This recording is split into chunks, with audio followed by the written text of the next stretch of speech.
Part 1. A long time ago, on a mountain in the Odenwald, that forested part of southern Germany where the Main River meets the Rhine, Baron von Landschotz's castle stood.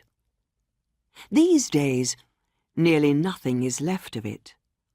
But in those days, it looked down on the country around it like its owner. The Baron was a proud man from the Katzenellenbogen family. His father, a great army man, had left him the castle, and the Baron took care of it as well as he could. Other old German families had sold their uncomfortable castles in the hills and built more comfortable houses in the valleys. But the Baron stayed and continued with the old family ways. This meant he often argued with his neighbours because his ancestors had once disagreed with theirs. The Baron had only one child, a beautiful daughter. 2 unmarried aunts cared for her when she was a child and taught her all the important things a young lady should know. By the time she was 18, she could read without trouble. She could also write her name without forgetting a single letter, and big enough for her aunts to read without their glasses. She could dance, play the guitar, and sing several beautiful love songs from memory, too. Her aunts, who had lived for love when they were young, always kept a careful eye on her and made sure she never got into trouble. She never left the castle alone and had to listen to endless talks about the importance of politeness. "You must always obey your father," one aunt told her. "Never get close to men, and never believe a word they say," said the other. Her aunts felt sure that, although other young women might make mistakes in matters of love, this would never happen to the Baron's daughter. Without her father's approval, she won't look twice at the best-looking young man in the world, even if he's dying at her feet, they thought. Plenty of other people lived in the Baron's castle with him. He had many poorer relatives who often visited him for big family parties paid for by the Baron. They always told him, after a few drinks, "There's nothing more enjoyable than our visits to your home." The Baron was a small man with a big heart.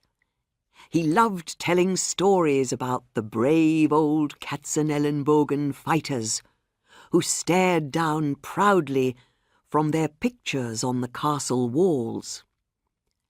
His special favourites were ghost stories. Each story he told was always listened to happily by his poor relatives, even if it was the 100th time they'd heard it. This was the Baron's life. He was like a king in his castle, and believed himself to be the cleverest man in the world.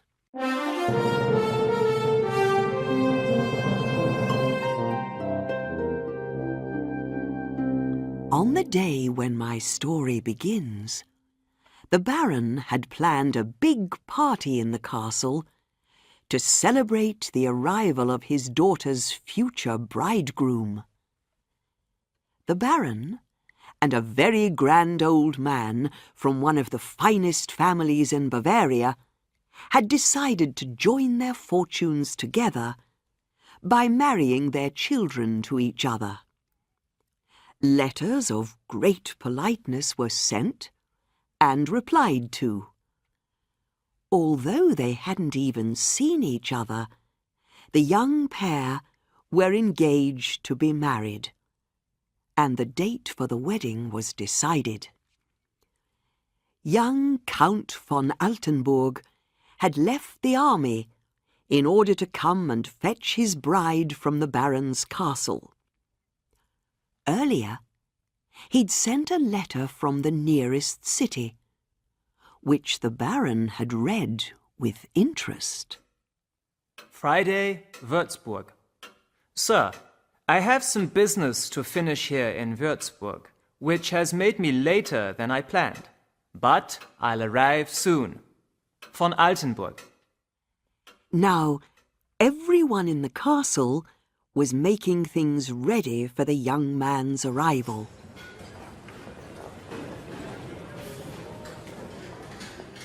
The future bride was wearing her finest clothes. Her two aunts had argued all morning about every single thing she should wear. So she'd left them arguing and had chosen her clothes herself. Luckily, she had good taste. She looked as lovely as any young bridegroom could wish for, and her excitement meant that her pink face and shining eyes made her look even more beautiful than usual. Her size and the dreamy look in her eyes all told of the gentle hopes and fears that fought together in her little heart.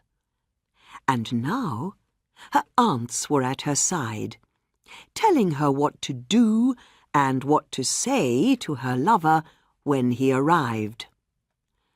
Unmarried aunts are always good at that kind of thing. The Baron was running worriedly here and there, telling his servants to take care with this or that. He had nothing special to do, but was a naturally active man who hated sitting still when all around him were in a hurry. The castle kitchen was full of food, and a small cow was cooking on the fire, together with the fattest birds from the nearby forest. The most excellent drinks the Baron had to offer were all ready for the young Count to taste. But the young bridegroom was late. After some hours, the sun began to disappear behind the mountain tops. The Baron climbed to the highest room in the castle and looked out of the window, hoping to see the Count and his servants coming along the mountain road. Once, he thought he could see them, but it was only some men on horses who went past his castle. In the end, it became too dark for the Baron to see the road clearly.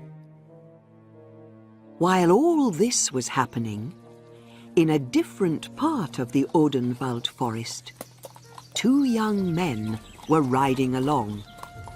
One was Count von Altenburg, who was going unhurriedly to meet his future bride. The other was a good army friend of his, Hermann von Starkenfaust, whom he'd met by chance in Würzburg. Starkenfaust was one of the strongest, bravest men in Germany. He was returning from the army to his father's castle. This was close to Baron Landshort's home, although their two families never spoke, because their ancestors had argued long ago. The two young men were travelling the same way, so they agreed to ride onwards together. The Count told his servants, You can follow and catch up with me later. Then he rode off with his friend through the forest.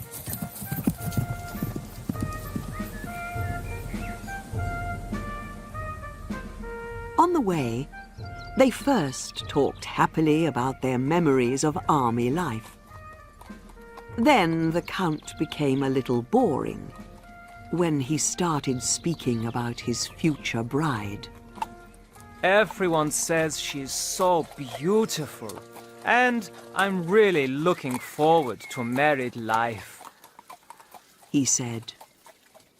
In those days, German forests were as full of robbers as German castles were full of ghosts. So it's not surprising that, when they reached the loneliest part of the Odenwald, they were attacked by a group of thieves.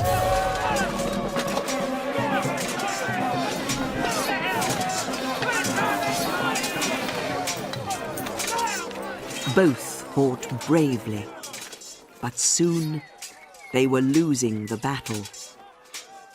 Just then, the Count's servants arrived and ran to help them.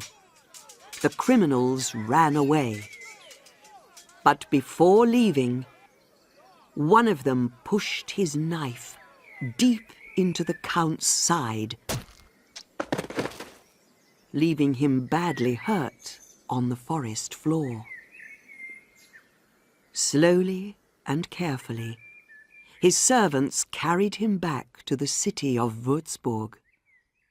There, they took him to a man of the church, who was also famous for his doctorly skill.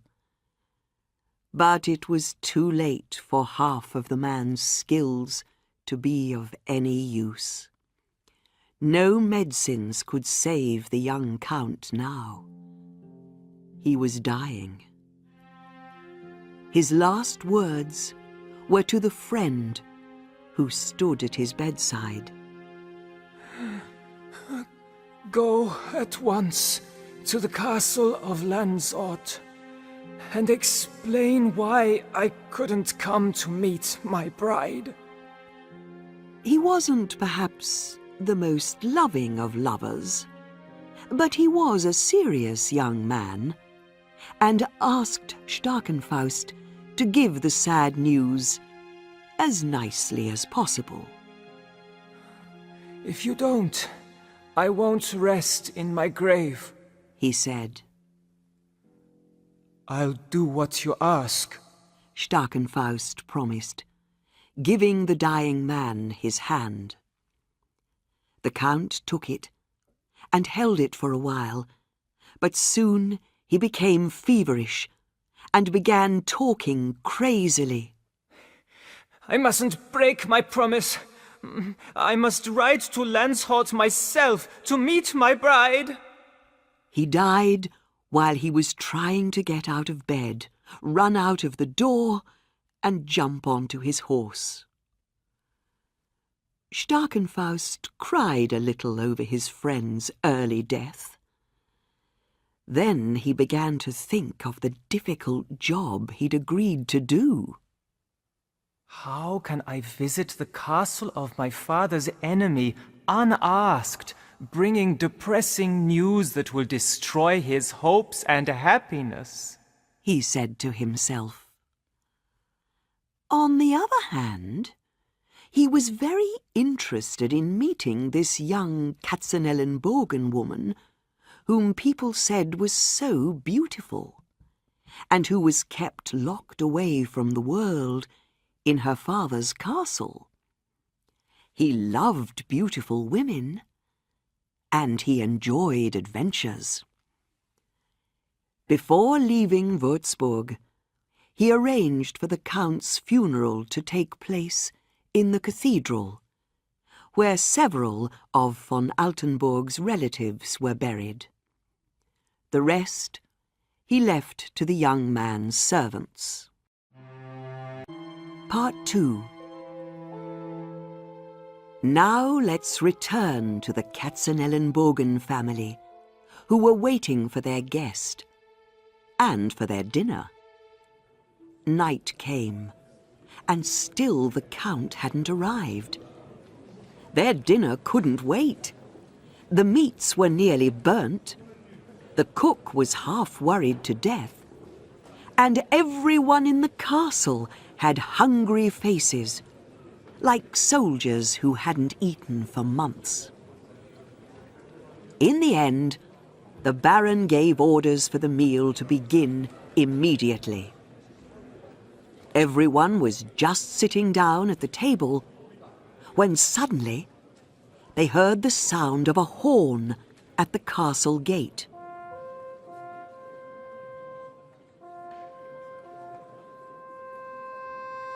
A stranger was outside, asking to enter.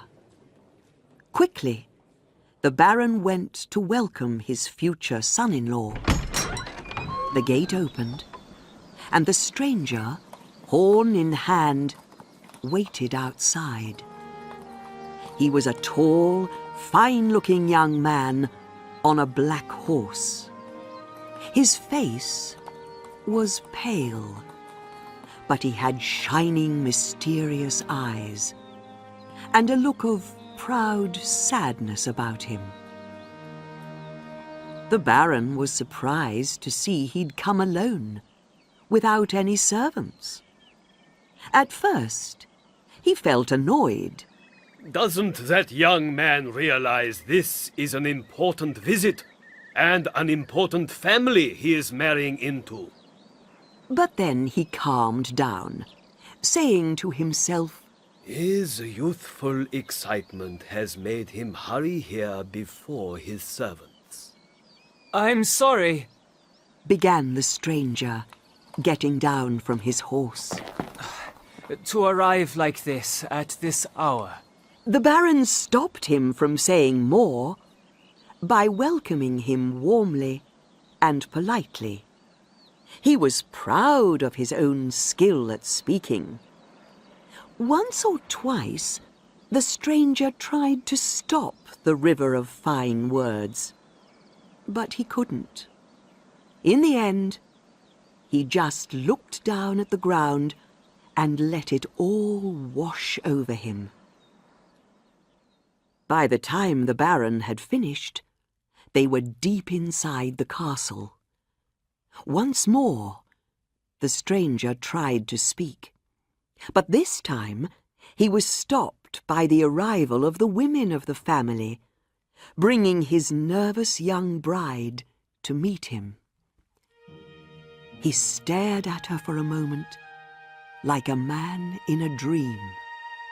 His eyes shone lovingly as he took in her beautiful face and figure.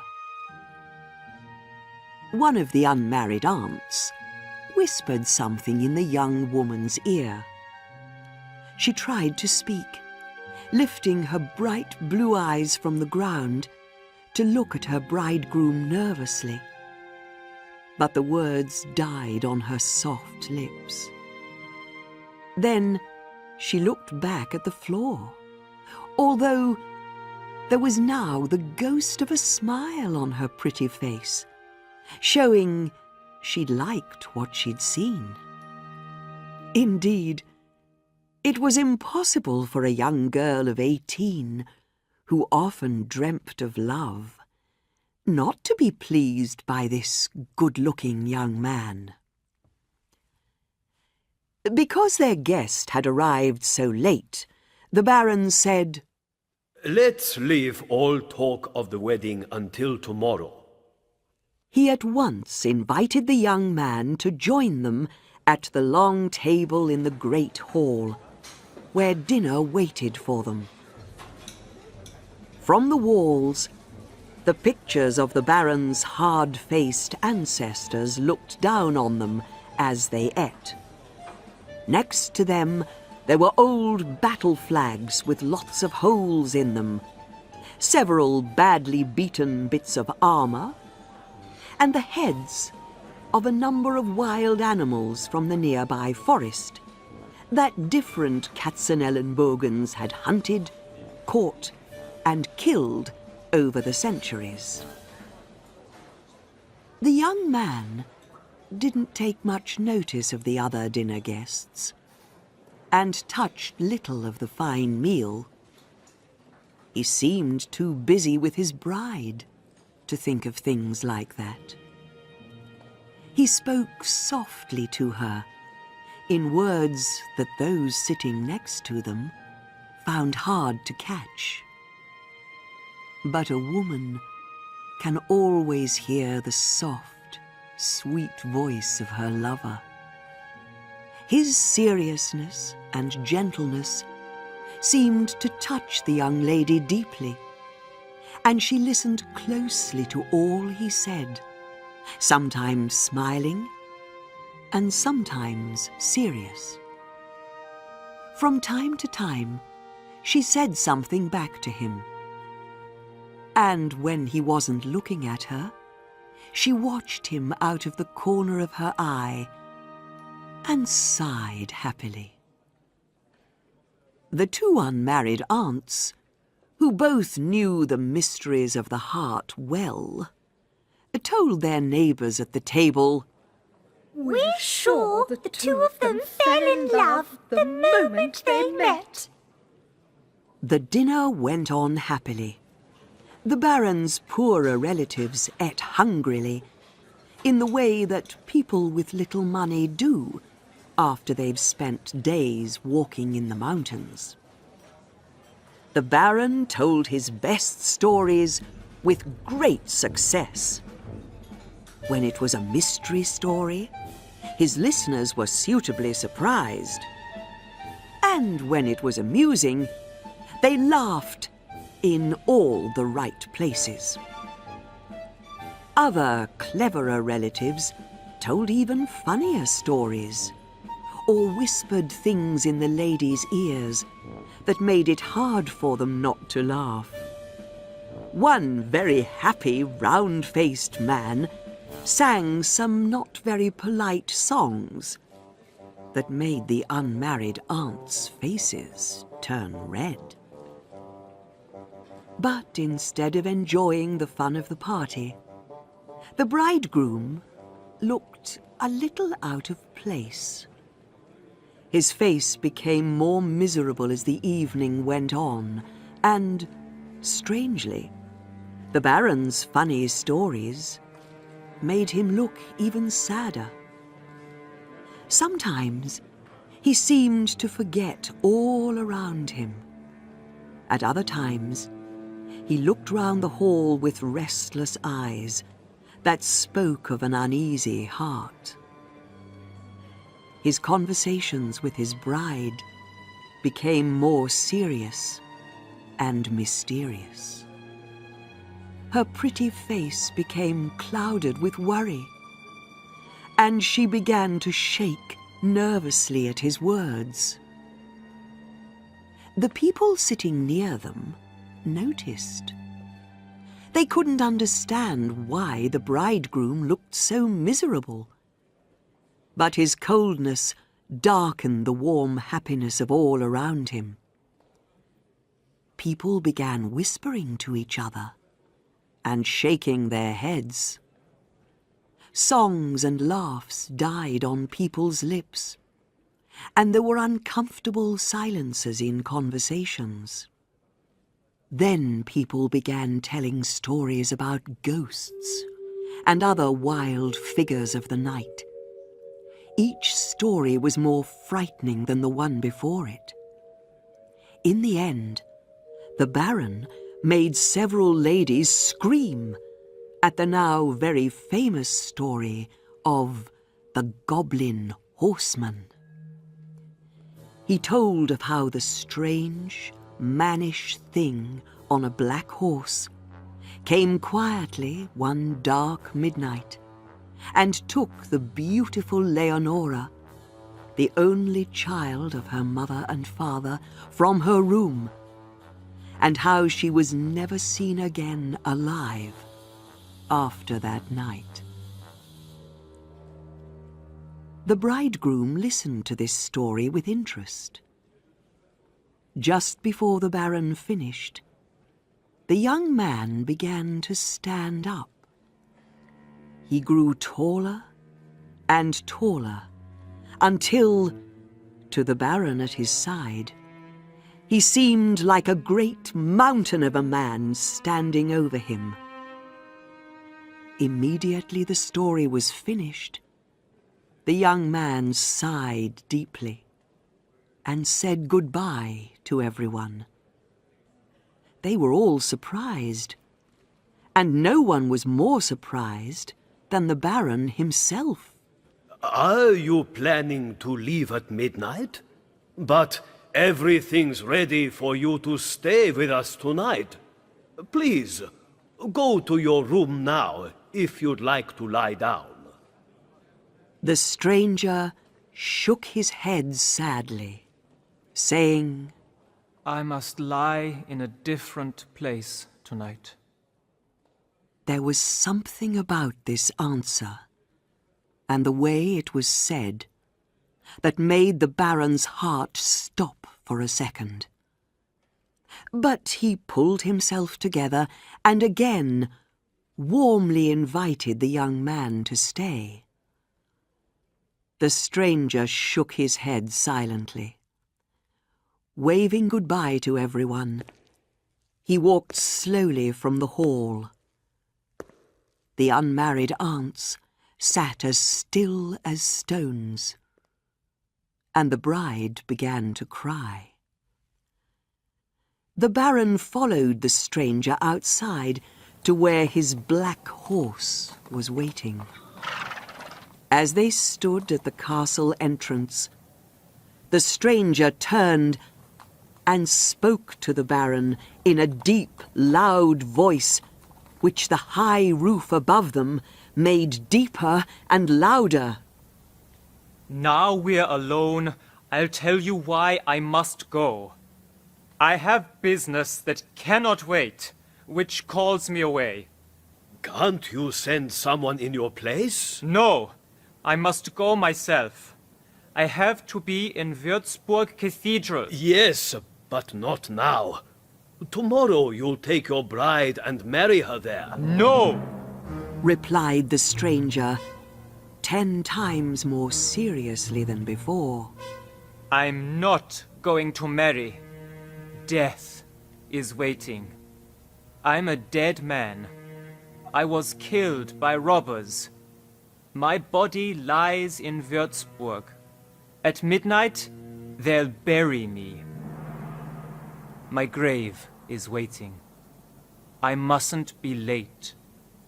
With that, he jumped on his horse, rode across the wooden bridge that took him to the road, and soon disappeared into the dark, windy night. The Baron returned worriedly to the great hall and told everyone there what had happened. 2 ladies fainted, and others felt sick at the idea that they'd eaten dinner at the same table as a ghost.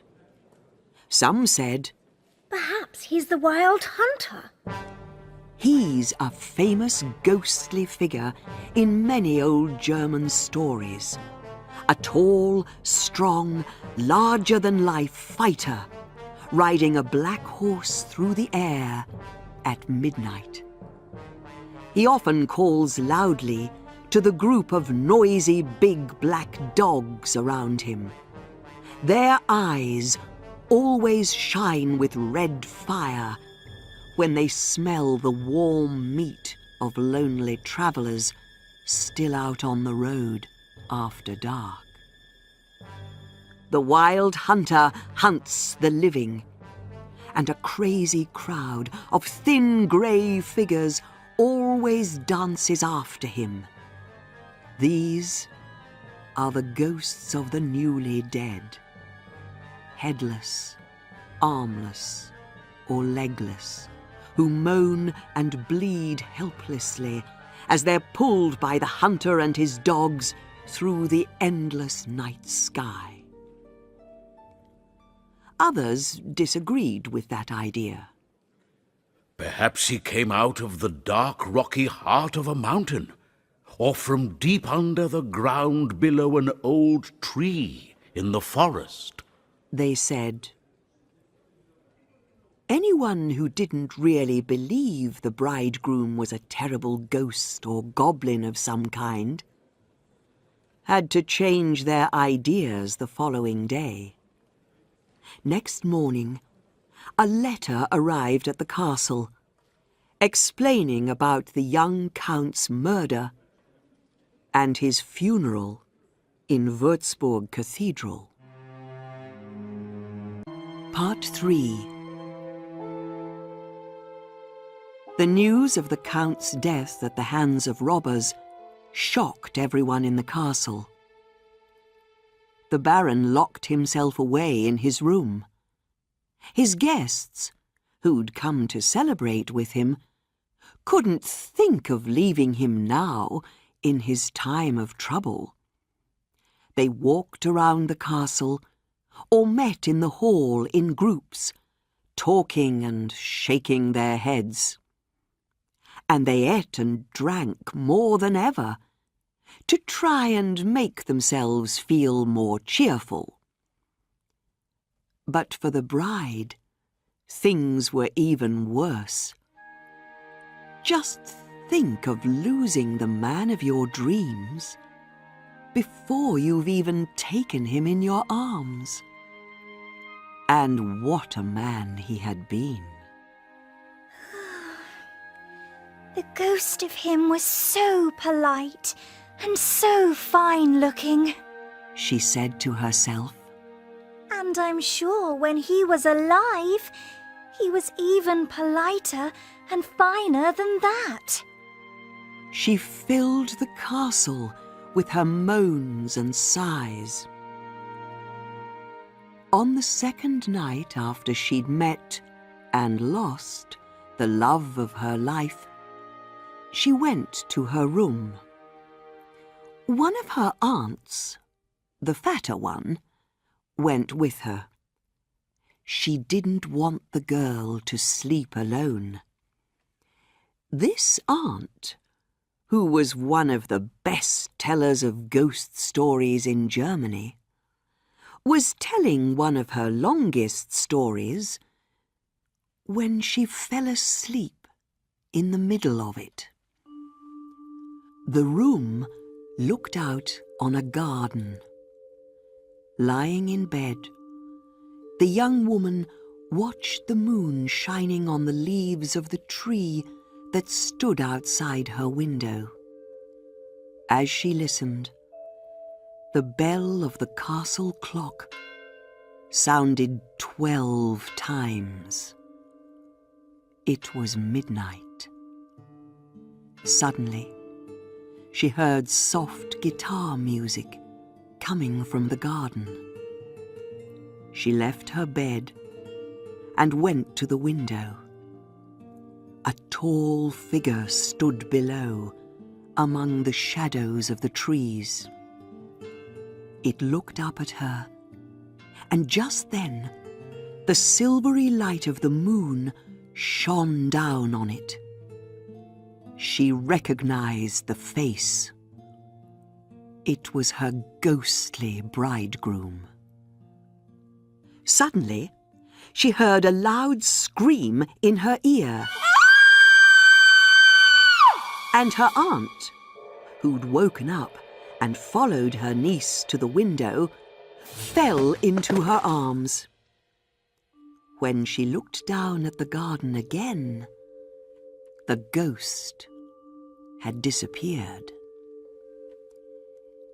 It was now the aunt that needed the most looking after.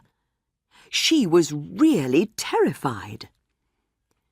The young woman, on the other hand, felt that there was something even in the ghost of her lover that touched her heart. He seemed to her so manly, and although the shadow of a man is not really enough to please a girl who's sick with love, a manly ghost is better than no man at all. The aunt said, I never want to sleep in this room again. The niece answered, And I'll never sleep in any other room in the castle except this one. So the niece decided to sleep in the room alone. Promise me faithfully you won't tell anyone about the ghost. She asked her aunt. I promise. The aunt replied. The niece didn't want to lose the only happiness she had in the world. She didn't want to leave the room near that garden which her lover's ghost haunted at night.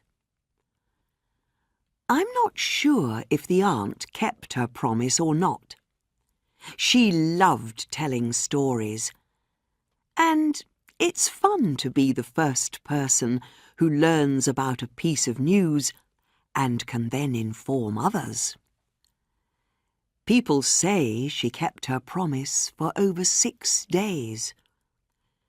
But she didn't have to keep things secret for longer than that. While she was sitting at the breakfast table on the 7th day, a servant came in saying, Nobody can find the young lady. Her room's empty. She hasn't slept in her bed, and her window's open. She's gone. Everyone at the breakfast table was shocked at the news. Even the poorer relatives stopped eating for a moment. Then the fat aunt, who could say nothing when she first heard the news, suddenly began telling the story of what she'd seen in the garden, adding, The goblin's taken her. 2 of the servants added, It's true. We heard a horse hurrying down the mountain road at about midnight. It was surely the ghostly bridegroom on his black horse, taking his bride away to the grave. All strongly believed what they said was true, because awful things like this often happen in Germany, as you'll see if you read all the reports about them. What a terrible thing to happen to the Baron, both as a father and as part of the great Katzenellenbogen family. It was unspeakably awful. Has a ghost taken my only daughter to the grave? Or am I going to have a wild hunter as a son-in-law? Or maybe half-goblin grandchildren? As usual, he began running around worriedly, and everyone in the castle became nervous. He gave orders to his men. Take your horses and ride through the Odenwald forest at once. Look for my daughter on every hill, in every valley, and along every road.